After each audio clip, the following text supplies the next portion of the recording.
Hello and welcome to all you Aries people. Welcome for your monthly forecast for March 2015. And for some of you early Aries people, happy birthday.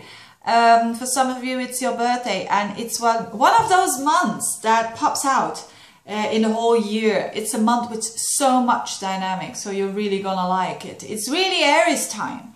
Not only because the sun is going to shift into Aries, but also because Venus is in there, Mars is in there, and of course the Pluto-Uranus square. So I'm going to be talking about Pluto and Uranus, going to be talking about Mercury, who's doing a lot of stuff as well, and last but not least the eclipse. I'm going to start with explaining what the eclipse is all about. It's eclipse time. And it's a solar eclipse, which means the sun and the moon are together in Pisces on 29, at the very end actually. So after the eclipse, it's Aries time immediately, because the moon is going to shift into Aries then, after that. And an eclipse always means making room for something new, endings, and especially for you, because this is happening in your 12th house, which is already a house of endings, a house of resolving things. And it doesn't have to be dramatic, you know, like, ooh, is my relationship gonna end, or my job? No, it can be something, and probably it will be something that is very naturally ending, so organically, or how do you call that? Because it's the 12th house, it's the house of letting go. It's a very positive eclipse as well. So eclipses have their meaning, and I always use the interpretation of Bernadette Brady about the eclipses. And if you want to know more about Saros family, because every eclipse belongs to a Saros family, I made a video a while ago, and I'll put that underneath this link below, so if you're interested you can watch it. But what does it mean in general, this eclipse? And then we are going to look for you in particular. It means good news concerning relationships or creative group projects with sudden success, plus a potential for happiness in love. So this is very positive, very general, of course, but link that with the 12th house, which is a very house of withdrawal, whereas a house of resolving things and situations, and reloading your batteries, things to let go which are not longer suiting you. This means that this is it can be a very creative month for you as well, because so much activity in the 12th stimulates your imagination, it stimulates your creativity, and it can also mean that there is this happiness with you as a person, so not being so much dependent on someone else, but just being happy because you are who you are. And this is very Aries-like. At the same time, so this eclipse happens around the 20th. Around about the 18th, 19th, 20th of the month, there is also for everyone clarity coming in. And don't we want that all? So if you have been confused about things that you don't know why you act or react upon certain situations or people, it's going to become clear in around that time that I just mentioned.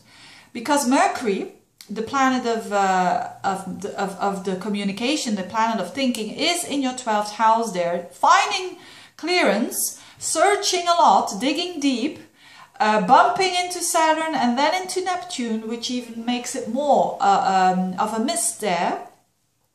And after all those transits, which is around that time, there comes clarity. Always when you have a Neptune transit, it means that something confusing will become clear. That's the positive side of hard Neptune transits, especially this one with Mercury and Neptune, that can be very confusing. So if you want very important decisions, wait after the eclipse to do them. Wait, you know, a couple of days even after the eclipse, or around the 25th, if you can, of course, because your mind will be clear and you will have more information. And sometimes information that was there all along, but that you didn't see, unconsciously, probably.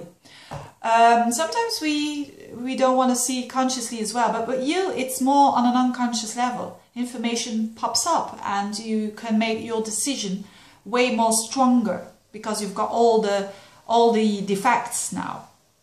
And that is very general. It can have to do with relationships, it can have to do with work, because there's a lot of emphasis on you during the month of March. It's going to be Mars there, your ruler, in your own sign, Venus as well, first Venus, then Mars, and then the Sun. So all activity in your sign, which means, hey, this is me, and this has an impact on your relationships.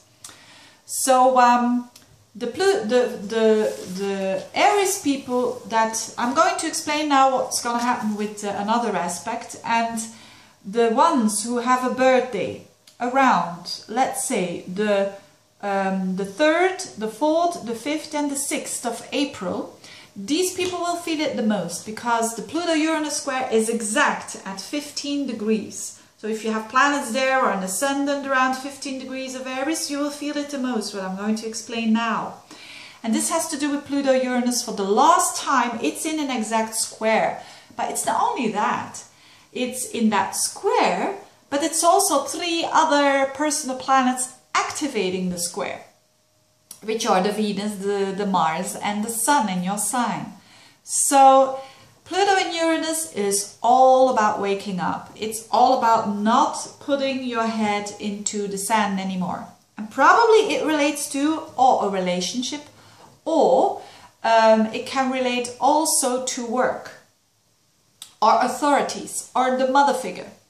So, and it can be both actually. I've seen people who have planets on the exact 15 degrees and, you know, these things are culminating and are working out. And Pluto-Uranus, this aspect reflects that there is a push. There is a push of going forwards. There is a push of, I want to be very authentic. I want to be very true with my relationships. I want to be very true in the work that I do. So a lot of you Aries people, you are going to be fed up with your relationship, fed up with your work, either the one or the other or both, but certainly fed up with something. And so the thing is to stay calm, which is very important for Aries people because they have all this fire going on. And do the things that you need to do and that you've been wanting to do for a long time, because now you will have more courage than ever. Remember, Aries is the sign that has the most courage. It's the warrior sign, it's the soldier sign, it's the sign of action. So March is the month to take your action, but try to do it in the last week of March if you can, because then you will have the clear mind, remember? So if a relationship is not working anymore, if it's and if you have been thinking about ending it for a long time, probably now is the time. If you've been single for a long time and you've been wanting a new relationship, now is the time to meet someone. But you will need to have to take the own action. So going out there, making connections with other people, they're not going to knock on your door. But you're an Aries. Normally Aries people do have not a problem with that. The same with work. You can take the action now. It's better to take the action yourself, but for some, you know, it will be very confrontational, and so try to be as aware as you can, and you'll be fine. So it's really that kind of month that is like a turning point for a lot of you Aries people, but it's not something that is just very fresh and new. No, it's something that you've been thinking about for a long time, that's been really that has been really annoying you because you didn't dare to go forwards, you didn't dare to go through the pain. Now you're doing that, and because of that, the reward of liberation is there as well. And you will do it not like a crazy person, you will do it with, you know, I have the facts now, I have all my facts now, and I can take a good decision. So it's decision time for all of us. And so what a month this is. I wish you a very good month, you Aries people. All the best to you, and thank you for watching, and see you next month. Bye bye.